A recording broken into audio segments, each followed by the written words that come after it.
Apa kabar kalian semua di rumah? Pastinya kalian di rumah semua baik-baik saja ya, sehat-sehat semuanya ya. Adik-adik, kita sungguh bersyukur kalau pada hari ini kita kembali boleh beribadah. Nah, untuk memulai ibadah kita mau naikkan satu pujian, Bapa Engkau Baik.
Tuhan Yesus, terima kasih untuk penyertaan Tuhan, untuk pimpinan Tuhan sepanjang seminggu ini Tuhan. Terima kasih kalau pada hari ini kami boleh kembali beribadah.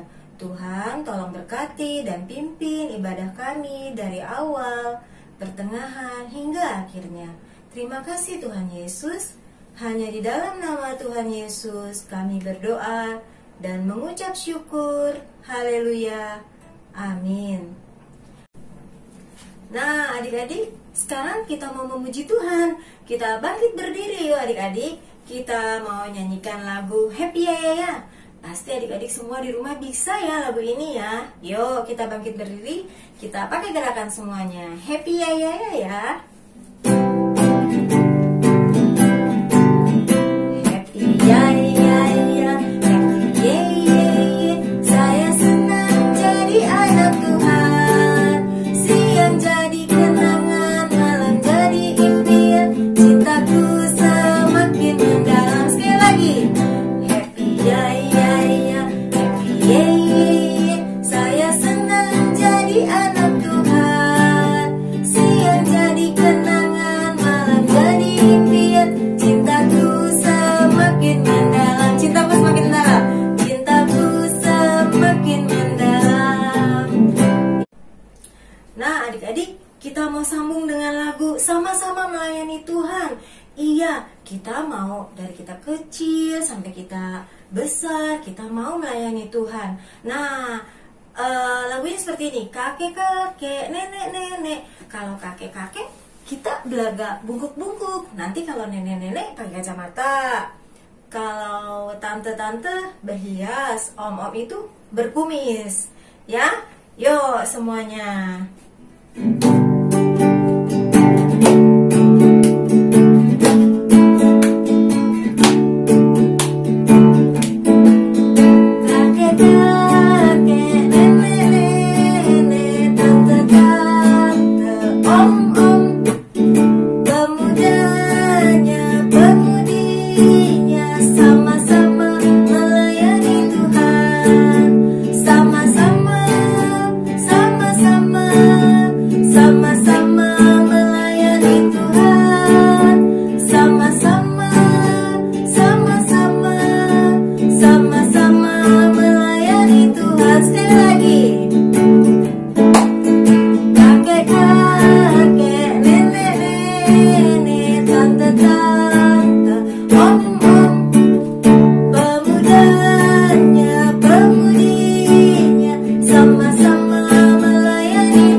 Silakan duduk adik-adik.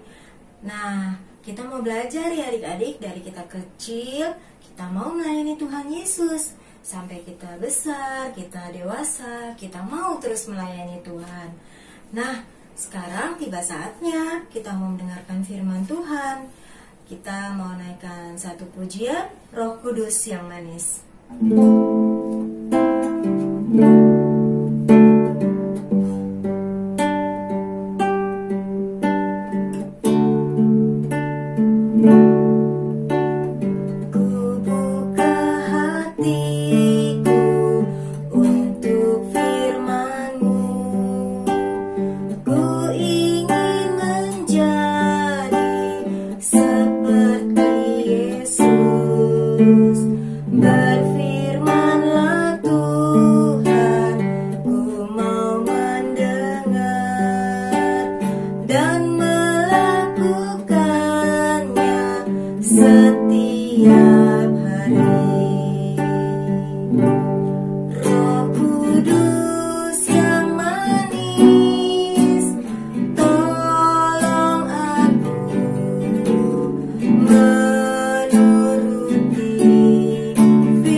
Tuhan Yesus, terima kasih kalau kami sudah memuji, memuliakan nama Tuhan.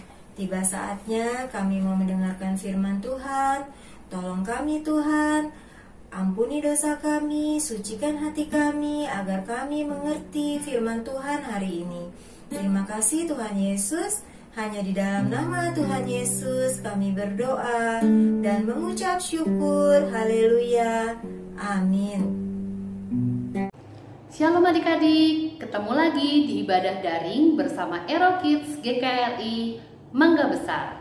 Apa kabarnya adik-adik? Cinovem harap semua adik-adik dalam keadaan sehat dan sukacita ya. Yuk, sekarang kita mau dengerin firman Tuhan. Coba Cinovem harap semuanya bisa duduk yang rapi, sungguh-sungguh dalam mendengarkan firman Tuhan, ya. Nah, sebagai pembukaan, Cinovem mau bermain peran nih. Coba adik-adik tebak, Cinovem lagi berperan menjadi apa ya?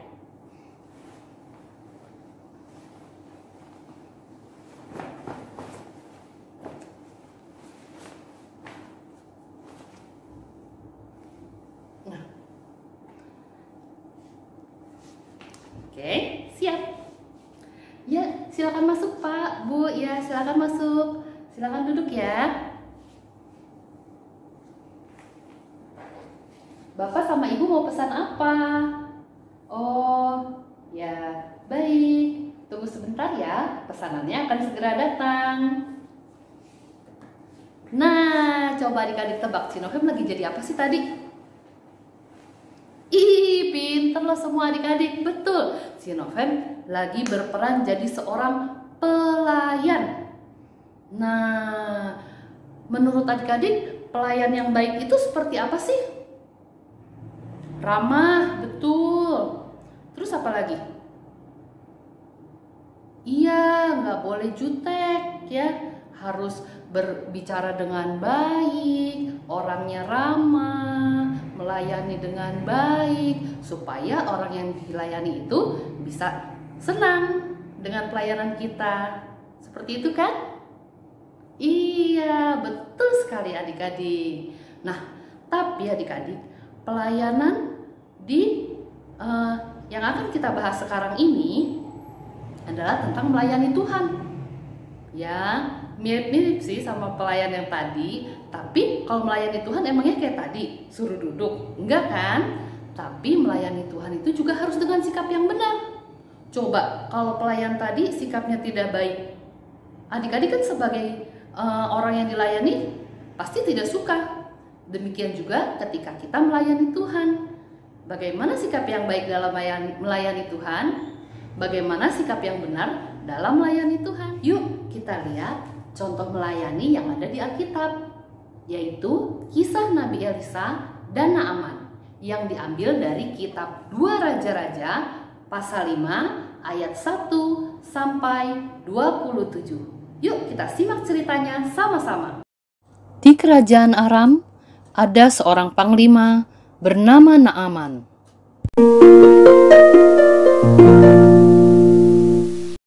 Naaman seorang yang terpandang dan sangat disayangi oleh Raja Aram, serta sangat dihormati oleh pasukannya.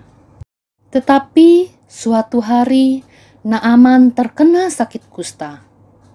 Saat itu kusta belum ada obatnya, dan kebanyakan orang yang terkena kusta pasti meninggal.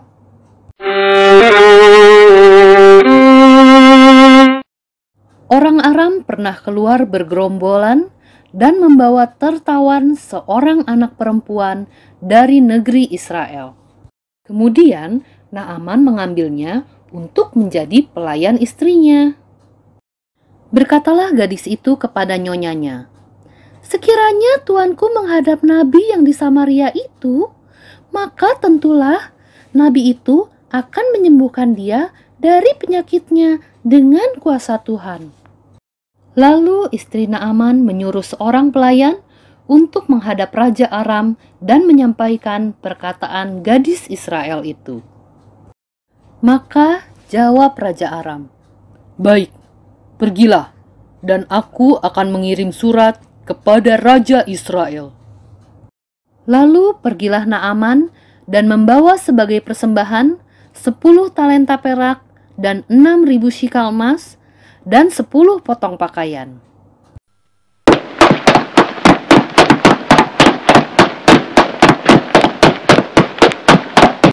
Surat Raja Aram berbunyi, "Sesampainya surat ini kepadamu, maklumlah kiranya bahwa aku menyuruh kepadamu Naaman pegawaiku, supaya engkau menyembuhkan dia dari penyakit kustanya." Ketika Raja Israel membaca surat tersebut, ketakutanlah dia. Dan kejadian ini pun terdengar oleh Nabi Elisa. Lalu Nabi Elisa menyuruh orang mengirim pesannya kepada raja, agar raja membawa Naaman kepada Elisa. Kemudian datanglah Naaman dengan kudanya dan keretanya, lalu berhenti di depan pintu rumah Elisa. Naaman merasa kesal karena Nabi Elisa tidak keluar dan menemui dia. Elisa menyuruh seorang suruhan kepadanya mengatakan, "Pergilah mandi 7 kali dalam sungai Yordan, maka tubuhmu akan pulih kembali sehingga engkau menjadi tahir." Tetapi pergilah Naaman dengan kesal, sebab ia menyangka bahwa setidak-tidaknya Nabi Elisa akan keluar, memanggil nama Tuhan Allahnya, lalu dengan demikian menyembuhkan penyakit kustanya. Naaman merasa bahwa sungai di kerajaan Aram lebih baik dari segala sungai di Israel. Sehingga Naaman pun berpaling dan pergi dengan panas hati. Tetapi pegawai-pegawainya datang dan membujuk Naaman, mengatakan seandainya Nabi itu menyuruh perkara yang sukar kepada Naaman, bukankah Naaman akan melakukannya? Apalagi sekarang, ia hanya berkata agar Naaman mandi dan Naaman akan menjadi tahir.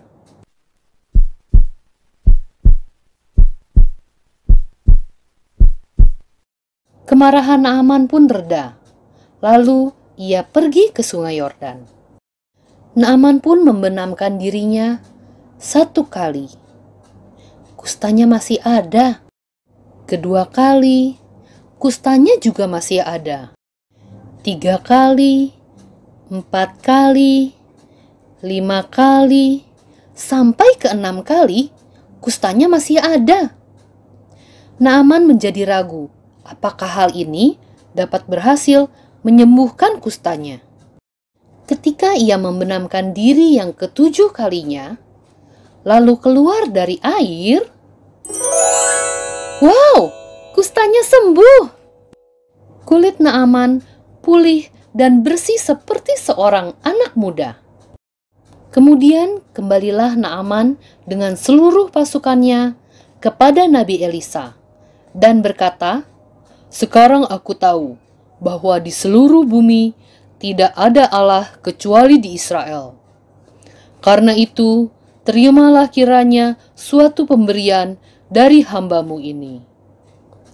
Tetapi Nabi Elisa menolak pemberian apapun dari Naaman. Akhirnya Naaman meminta segerobak tanah dari Israel kepada Elisa, sebab ia ingin membuat mezbah untuk Tuhan di Aram. Dan Naaman berjanji tidak akan menyembah Allah lain selain Tuhan Allah. Setelah Naaman berjalan tidak berapa jauh daripadanya, berpikirlah Gehasi, bujang Nabi Elisa, "Sesungguhnya tuanku terlalu menyegani Naaman dengan tidak menerima persembahan yang dibawanya. Aku akan berlari mengejar dia dan akan menerima sesuatu daripadanya." Lalu Gehasi mengejar Naaman dari belakang. "Tunggu, Panglima Naaman, tunggu!" Gehasi berbohong kepada Naaman dengan mengatakan bahwa Nabi Elisa kedatangan tamu dan Elisa menyuruh Gehasi untuk meminta perak dan pakaian untuk para tamu itu kepada Naaman. Naaman segera memberikan apa yang diminta oleh Gehasi, dan Gehasi menyimpan semua itu di rumahnya.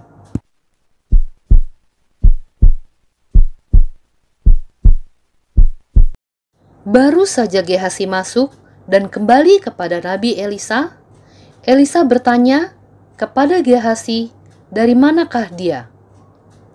Tetapi Gehasi menjawab bahwa dia tidak pergi kemana-mana. Tetapi Nabi Elisa memberitahu kepada Gehasi bahwa dirinya mengetahui bahwa Gehasi telah mengejar Naaman dan meminta perak darinya. Sehingga penyakit kusta Naaman akan melekat kepada Gehasi dan kepada anak cucunya untuk selama-lamanya. Maka keluarlah Gehasi dari depannya dengan kena kusta putih seperti salju. Nah, adik-adik sudah lihat kan dari cerita tadi bagaimana sikap Elisa dalam melayani. Betul sekali, Elisa melayani dengan tulus. Dia tidak mengharapkan imbalan. Bagaimana sikap Gehasi dalam melayani? Gehasi tidak tulus, dia mengharapkan imbalan harta dari Naaman. Menurut adik-adik, yang mana sikap melayani yang benar? Iya, tentu saja Elisa. Adik-adik tahu, tujuan melayani adalah untuk kemuliaan nama Tuhan, juga untuk menyenangkan hati Tuhan. Jadi, waktu kita melayani, orang-orang di sekitar kita bisa mengenal Tuhan melalui pelayanan kita. Dan kita melayani juga untuk sebagai ucapan syukur kita kepada Tuhan untuk keselamatan yang Tuhan berikan kepada kita. Makanya kita melayani Tuhan karena kita bersyukur sama Tuhan. Contohnya apa nih adik-adik? Coba. Ya, misalkan kita bisa melayani Tuhan juga di rumah. Waktu kita di rumah, kita bisa membantu orang tua. Dan waktu kita bantu orang tua, jangan mengharapkan imbalan ya. Gini misalnya, aku mau bantuin mami, tapi nanti aku dibeliin es krim ya. Loh, itu nggak baik dong. Misalnya juga waktu kita mau misalkan doain siapa? Doain mama, popo, atau papa, siapa yang sakit kita doain supaya sembuh. Tapi kita mengharapkan sesuatu dari orang yang kita doakan itu, boleh nggak? Nggak boleh. Kita harus melayani dengan tulus ya adik-adik. Nah, adik-adik, kita juga ada ayat hafalannya loh hari ini. Yuk kita baca sama-sama dari kitab Yohanes pasal 12 ayat 26a. Kita baca sama-sama ya. Yohanes 12 ayat 26a. Barang siapa melayaniku, ia harus mengikut aku. Dan di mana aku berada, di situ pun pelayanku akan berada. Sekali lagi adik-adik, Yohanes 12 ayat 26. Barang siapa melayaniku, yaitu kita melayani Tuhan ya, ia harus mengikut aku. Akunya itu Tuhan. Dan di mana aku berada, di situ pun pelayanku akan berada. Di mana hayo Tuhan berada? Tuhan ada di mana-mana dan Tuhan selalu ingin menolong orang yang kesusahan. Jadi kita sebagai anak-anak Tuhan juga harus menolong orang-orang yang kesusahan. Oke adik-adik? Ya. Yuk kita tutup dalam doa. Tuhan Yesus yang baik, terima kasih Tuhan. Hari ini kami belajar bagaimana kami dapat melayani dengan sikap yang benar. Tuhan tolong kami semua adik-adik yang ada di rumah juga dapat melayani dengan sikap yang benar. Bisa membantu orang tua tanpa mengharapkan imbalan. Juga kami mau menolong mendoakan orang-orang yang ada di sekitar kami. Kami mau agar semua orang-orang di sekitar kami bisa mengenal Tuhan melalui pelayanan kami. Tolong kami Tuhan agar selalu menyenangkan hati-Mu. Terima kasih Tuhan. Kami juga berdoa untuk keadaan bangsa dan negara kami ini. Biarlah Tuhan terus pimpin pemulihan negara kami ini dari virus corona, agar perekonomian kami bisa kembali baik seperti semula. juga untuk orang-orang yang terkena penyakit, Tuhan tolong jamah dan Tuhan tolong sembuhkan. Untuk semua adik-adik juga tolong pimpin berkati Tuhan, agar setiap adik-adik bisa menjadi anak yang baik dan setiap adik-adik juga bisa menjadi anak yang pintar. Terima kasih Tuhan, kami serahkan semua ke dalam tangan-Mu, hanya di dalam nama Tuhan Yesus kami berdoa dan bersyukur. Sama-sama kita katakan, amin. Shalom adik-adik, apa kabar? Hari ini Cici akan mengajarkan membuat tokoh dalam Alkitab, yaitu Naaman. Bahan-bahannya adalah spidol, lem, stik es krim, gunting, pensil, penghapus, karton putih dan karton biru. Kalau kalian nggak punya karton warna biru, kalian bisa pakai karton putih, nanti diwarnain biru. Yuk kita membuatnya. Pertama-tama kita akan membuat naamannya dulu ya.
masukkan naamannya seperti ini. Nah, kalian bisa buat main seperti ini.